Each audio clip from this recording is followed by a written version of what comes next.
I have a lot of writing that I did, especially in my early recovery. And I just so happened to find a journal of mine that a lot of my early writing was in. And I was reading a lot of it last night, late at night. And I found a post I did that I cross-referenced with the freefromhellblog.com, and I never published it. And I liked it. And I remember writing it. And I felt, you know what, maybe I'll read this in a video today.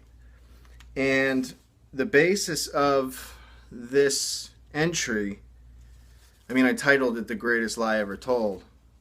And the way I looked at things was that there, for most people, are underlying issues for why we need to numb ourselves, why we use drugs, why some people use them, some people don't use them. Does it come down to chemical imbalances in the brain? Does it come down to how you react to certain situations in your life? How you emotionally connect with people? There's a million different reasons why people do things. And I was always curious about why I was the way I was and why I made the decisions I made. And when I started reading, I read a lot. I read so many books. And I joke around all the time that my whole life, honest to God, swearing on my kids, I never finished a single book until I was in rehab. Never. I'll take that back, unless it was like a 3-page book when I was a little kid. Book reports, you name it, all through elementary school, never finished a book. From the start to finish. Never. Ever. Nothing. Never read a full book. I never wanted to. And then when I was in rehab, I picked up a book, and they had a really small library. It was probably the size of most bathrooms. And they had a couple books that were donated to the Salvation Army, and I picked up a book and I read it. And it wasn't anything to do with addiction or anything. It was just a James Patterson book. And I had heard of him before because my mom read his books. So I read it, and I actually enjoyed reading. And I figured, you know what, maybe I won't waste my time with fictional stories. Maybe I'll start educating myself on things that I am curious about. And that's when I started reading about, the effects of addiction on the brain, effects of opioids on the brain. Started reading self-help books, learning different ways of thinking, different ways of, problem solving, dealing with life lessons, dealing with conflicts. Just because I knew the way I was dealing with things was terrible, wasn't working, and it led me down a very dark path because I didn't know how to deal with things the right way, or in a safe way, so to speak. So, I'm going to share with you this story, and it's from 2010. All right, so this is over 6 years old, this piece of paper. Yeah. And they were in a little spiral notebook. And it was titled The Greatest Lie Ever Told. It's 12:50 a.m. on Friday morning, and I felt the need to write. Some thoughts have been tapping on my brain, and I need to share them. Something dawned on me tonight that made me question a lot of things. Everywhere I look today, it is evident that we as humans always need something to provide us with security, comfort, and happiness. Whether it be a new car, a new TV, new clothes, an abundance of friends, people to agree with us, and this list can go on and on. The central point of this post is my questioning of why this is. Why we as humans always need things to provide us with our emotions. I am by no means not guilty of this same obsession, but why are we like this? I truly believe it's because we believed the greatest lie ever told. Since we were children, we have been told that we need good grades to succeed, that we need to behave a certain way, be it male or female, to fit into society.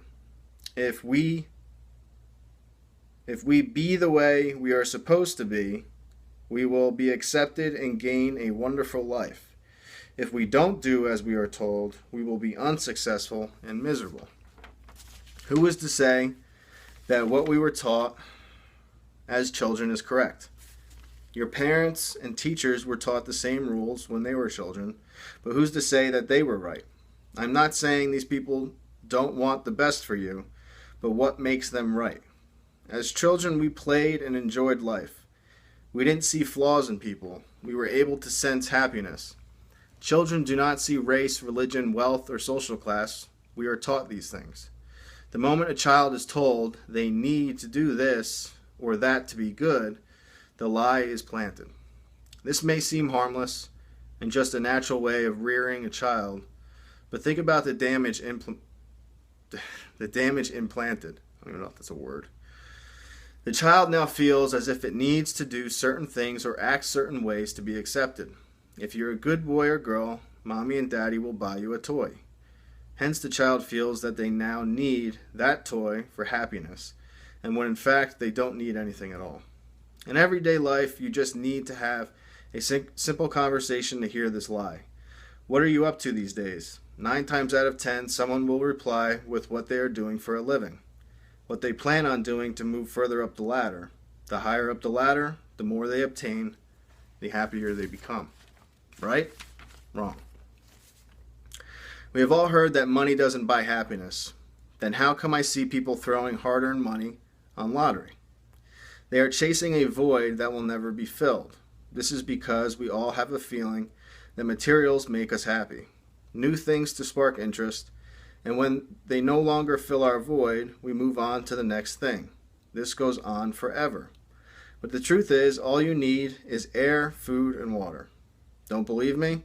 Try not eating for a while, or stop drinking liquids and see what kind of car you want. The car means nothing when you are thirsty. Or better yet, wherever you are right now, stop what you are doing and hold your breath. When your body starts faltering, all you can think about is breathing. A new pair of shoes seems silly. It doesn't take much to be happy. Next time something material brings you down, hold your breath and see what really matters in life. Take a deep breath and smile. I don't know, I like that. And I guess the reason I shared this is because, I'm guilty of this too, but for the most part, I'm not as guilty as I used to be. When I first got clean, the way I thought was, I had pity parties because I wasn't where I should have been. All right, I wasn't the status I wanted to be at. I thought I could be more successful, and I saw everybody around me, moving up and buying homes, and here I was working at a sub shop and, not doing anything about it except getting high. You know what I mean? I wasn't making myself a better person. I wasn't working on myself. I wasn't, doing things for other people. It was always about me or why me and why am I here? And, it was just huge pity party. It was pretty embarrassing. But when I got clean, I started thinking, I don't need anything. And when I first started to feel good after, going through withdrawal and everything, I realized what a gift life was in general, and being clean and feeling that real happiness, that reborn feeling you get when you first get clean, that you don't need a substance to make you feel good, or you don't need anything to help you get out of bed. You're just meant to get out of bed, unless of course you have a real issue. But if it's just an addiction to opioids, once you give up the drugs, you realize that whole time you used, it was all a lie. You never needed the stuff. You never needed it to function. Sure, you felt like crap for a few days, but then you were free, And that realization to me was pretty much the greatest lesson I ever learned. And when I really started to think about things and started getting really deep into thought, and because I actually had a clear mind for the first time in a long time, and my priorities drastically changed. I no longer cared about, honestly, I didn't care about going back to school. I tried college. Seriously, I went through probably 6 first semesters. Never got through 1 first semester. All right, school was just not something that I was ever interested in, but I was always told, you need to get an education, you need to go do this, and it just was not what I wanted to do. And when I started to educate myself on things I wanted to learn, and I started doing things that I wanted to do for what was going to make me happy, doing this, I mean, there was no money in this. You know what I mean? There was nothing, and I didn't care. I mean, but then, like, you get into a point where, I got married and I had kids and I had to do the construction and everything to make money to survive. You always need money. But my love was always just doing what made me happy. And that is so important for so many people, because I can't tell you, I always say this, but I can't tell you how many people contact me that are miserable doing something that gives them an abundance of things, but those things are not what they want. They're not happy. They feel tied down. They're constantly stressed because of the output they need at work. They have deadlines for things, and a lot of them, they just get to a breaking point. They're using drugs to numb themselves because they hate their life so much, because they're not doing what they really want to do. I mean, I joke around with my wife all the time. I said, because I'm from New Jersey, all of our family's here, and honest to God, the only reason we're in New Jersey is because of family. Because if it was up to me, and it's not completely just up to me, but I have no problem moving to an island somewhere, living on an island, and, doing this from an island. Like living life in paradise. I mean, you have a choice where you can do whatever you want. No one is stopping you from doing stuff except for you. You are your biggest enemy is yourself. I mean, if it came down to it, if I wanted to move to an island, I could pack up right now and just go to an island. But we make up our own barriers. We make up things in our own minds to stop us from doing things that we really want to do. And then when, like I said yesterday, you get on your deathbed, you say, I wish I would have went and did that. Maybe my life would have been totally different. So, I mean, the bottom line of this post, this writing, was that everything that you're taught may not be right. And to question everything. Because everything that is taught to you is from another human being. I mean, and how many times have you been wrong? I mean, I've been wrong a million times.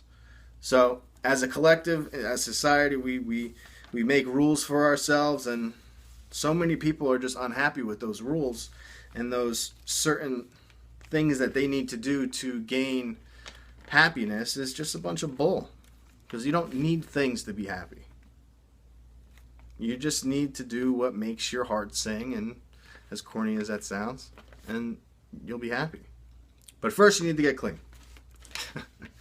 And then, once you get clean, you could ask anybody that's going to comment on here. Your whole world changes.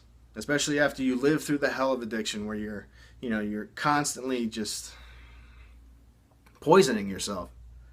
And you can't control it. I mean, you know it's bad for you, but you have no control. And then once something happens and the whole dynamic switches and you go for it and you make it and you feel the freedom that you have, there's nothing like it in the world.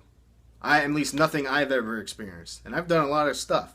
I really have. Been all over the world, done a lot of fun stuff. Been skydived a million times when I was in the Navy. I mean, a lot of cool stuff. Nothing feels like that. Like getting clean.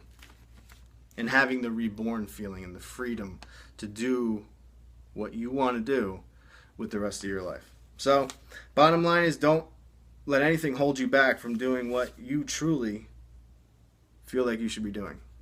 And things are not going to make you happy, ever. I have a really good friend of mine who is extremely wealthy. He's very happy, though. But the reason he's happy is because his life is so simple. He makes a lot of money because he enjoys what he does. And because he enjoys what he does, the money just started happening. And guy wears the same shirt every day. Wears sweatpants. He doesn't care what anybody thinks about him. He's comfortable in what he wears, and that's it.